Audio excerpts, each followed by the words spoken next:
Boa tarde a todos os alunos dos Bastidores da História.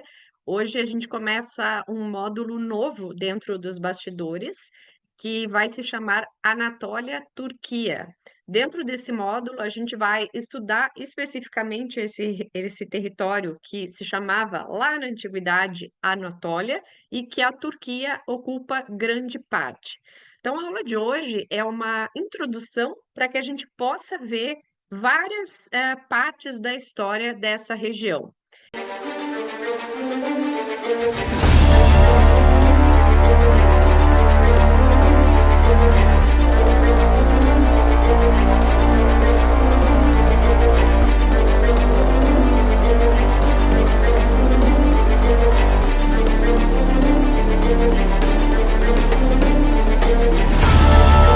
Falando sobre a lenda do nó de Górdio, do Alexandre o Grande, porque a gente bem vai ter o Alexandre o Grande fazendo todo um domínio desses territórios aqui que tinham sido ocupados pelos persas, do território grego, do Egito e assim por diante. Já já eu mostro o mapa. E nessas conquistas, Alexandre vai passar por essa antiga capital, né, frígia, e vai ficar sabendo de uma lenda que existia lá. Aqui são os restos arqueológicos da cidade, de Górdio, que seria a capital, da Frígia. Então, Górdio ficou famosa, na mitologia, grega, com o rei Midas e com essa lenda do nó de Górdio, que foi quebrado por Alexandre o Grande. Então, o rei da Frígia morreu e não deixou nenhum herdeiro. Aí um oráculo anunciou que o sucessor chegaria à cidade em uma carroça de bois. E essa profecia teria acontecido com a chegada de um camponês chamado Górdio, por isso o nome da cidade Górdio. E ele foi coroado. E aí, ele nunca esquecesse esse passado humilde dele, que ele acabou parando nessa região aqui e virou rei, ele vai amarrar essa carroça que ele chegou ali na capital da Frígia, no templo de Zeus. E esse nó era tão enorme, tão forte, que ninguém conseguia desfazer o nó. Então, ele coloca esse nó amarrado ali e era um nó impossível de desatar. Quando God morreu, quem vai assumir vai ser Midas, que era o seu filho, e vai expandir o território. E ele não deixa herdeiros, e o oráculo novamente vai dizer que somente aquele que conseguisse desatar esse nó dominaria o mundo. Séculos depois, vai aparecer o Alexandre, lá em 334, quando ele está fazendo essa expansão territorial macedônica, e vai passar nessa região aqui da Frígia, vai ficar sabendo dessa lenda mitológica grega aqui, né, que esse nó era impossível de ser desatado, que ninguém conseguia fazer, e quem conseguisse fazer isso viraria, dominaria o mundo. Alexandre chega lá no templo de Zeus, pega sua espada e ele não faz nada de especial. Ele vai simplesmente, com uma golpeada seca, conseguir cortar esse nó.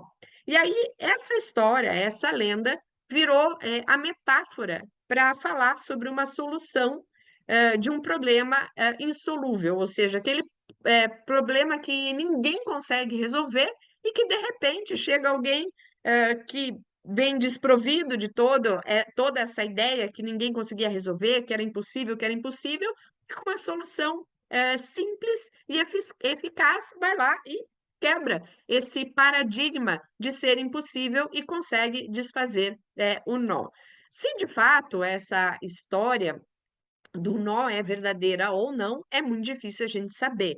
Está aí nas lendas ligadas ao Alexandre, mas nós temos uma particularidade sobre esse personagem, que aqueles que escreveram sobre ele depois, séculos depois dele, não tiveram dificuldade, por exemplo, de fonte. Por quê?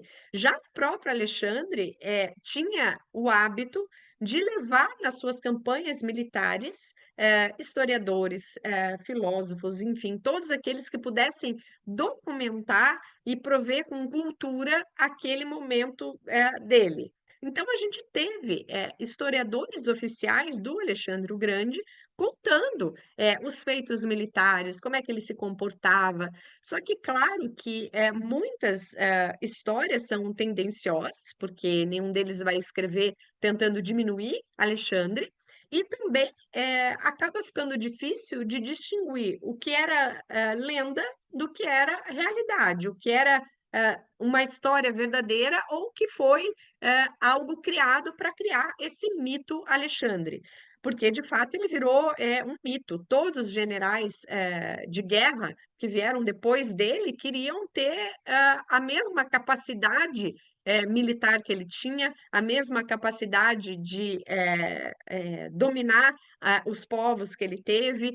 Tanto é que esse nome, Magno, né, que quer dizer o grande, quem deu foram os romanos, já estabelecendo esse personagem como um grande personagem da história. Então, essa figura de Alexandre acabou sendo falada tanto por amigos quanto por inimigos, e a gente acaba criando uma história aí do Alexandre onde é difícil distinguir o que é a realidade, o que é verdade, o que é realidade e o que não é, como é esse caso aqui do nó de Górdio. Se de fato foi isso que aconteceu, repito, não temos como saber, mas o Alexandre sim virou aí o dono do mundo, né? Dominou o mundo e a gente consegue ver isso com esse mapa aqui das conquistas de Alexandre. Então, ele parte lá da Macedônia, de Pela, né? Começa com a sua expansão territorial, ele vai chegar na região da Turquia, então a Turquia vai ser uma das primeiras áreas a serem dominadas pelo Alexandre o Grande. Eu estou usando sempre Turquia, mas aqui no caso, lá na época, eles falavam mais Anatólia, tá?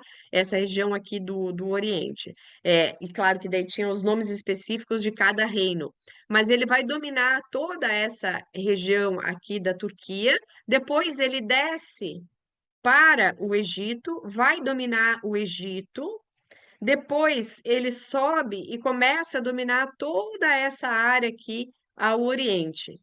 É impressionante ver tudo que o Alexandre conseguiu conquistar num curto intervalo de tempo, incluindo toda essa região que nós estamos falando aqui. Então, é claro que esse personagem vai estar sempre conectado com muitas histórias que de fato foram verdadeiras e muitas lendas. E ao longo dessas conquistas dele aqui, ele foi fundando diversas cidades. A primeira Alexandria foi Alexandria do Egito, aqui, né?